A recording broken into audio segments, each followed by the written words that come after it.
May hadla sa mga pinalangga namon nga mga sumulunod sang RMNDYHB to Kid Negros and Earth Sunday TV. Ini naman ang inyong alagad si Patrick Bucabal, kakaupo natin si Gerard Andrade, Melvin Plotenia, and Israel Yulindo. In today's segment, it's not about the history of Negros, but we will cater one of the questions from one of our subscribers. And her question is, was there a homosexual relationship between sailors and explorers, or even pirates, in the 14th century and 17th century? The answer to that is yes.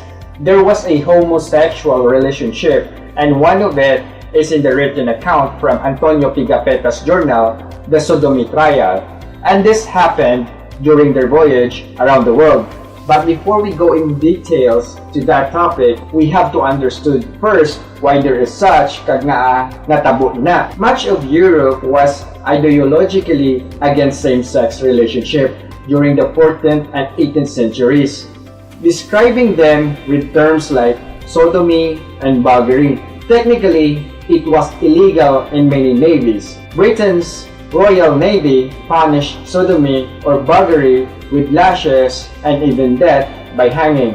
But with ships full of men, you can take to an account that sailors tended to become intimate with each other, where crewmates often knew one another more intimately than the wives and children they left behind on land. The reason for this kind of same-sex relationship is for safety and for insurance purposes.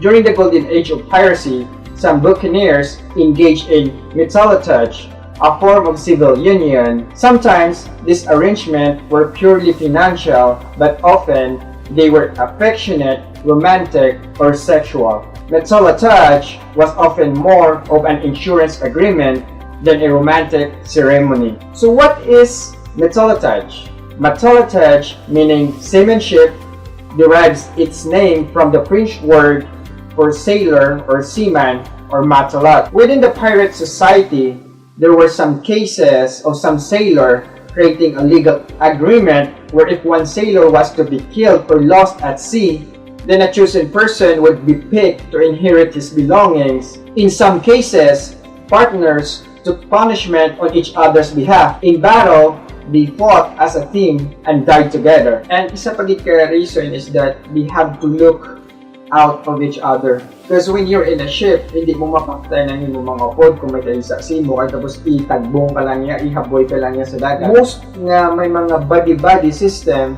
is to look out with each other. So one of the perfect example for that is in the movie Pirates of Caribbean, Ragite and Pintel. That character ginbutang ginasa sa movie because it happened in real life. Now that we understood why there's such a relationship, we go to the Sodomy Trial during the voyage of Magellan. During the ocean crossing, Antonio Salamon, master of Victoria, was caught in an act of sodomy with the cabin boy Antonio Genoves. At that time, homosexuality was punishable by death in Spain.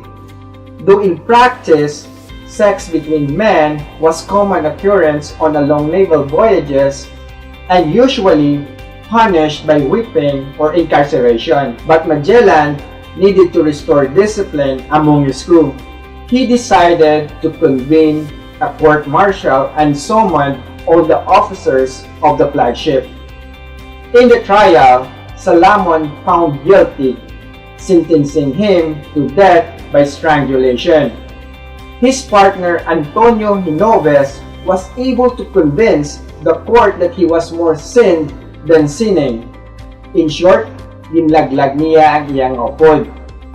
Salamon was later executed on December 20 after the fleet's landfall in Brazil. The execution of Salamon did not end the sodomy case. His partner in crime, Antonio Genoves, was the subject of ridicule that so much that on 27th of April 1522, he committed suicide by jumping overboard and sadly, he drowned. After the Sodomy Trial, there was also a mutiny against Magellan, but it failed.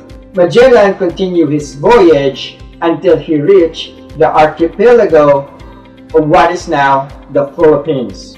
I hope I answered the questions from one of our subscribers na always give the pamati sa amon sa RMNDYHB to Keep Negros. If you have questions and clarification, comment down below. Before I end this video, I would like to give a big shout out to all the LGBT community and to my friends in Dubai, Ralph or Rap. Thank you so much for your support. Kung gusto ninyo magadaw sa 300 pesos, paagi sa pagsabat sa trivia, magpamati lang sa RMN DYHB to Keep Negros kada Domingo, alas 11:30 sang aga, hasta alauna sang hapon. Kag kung gusto naman ninyo mga matahong nga drama kag mga nagabaga nga balita, magpamati lang sa RMN DYHB 747 kHz or like our Facebook page, DYHB Tatak RMN page. Thank you so much and see you next week.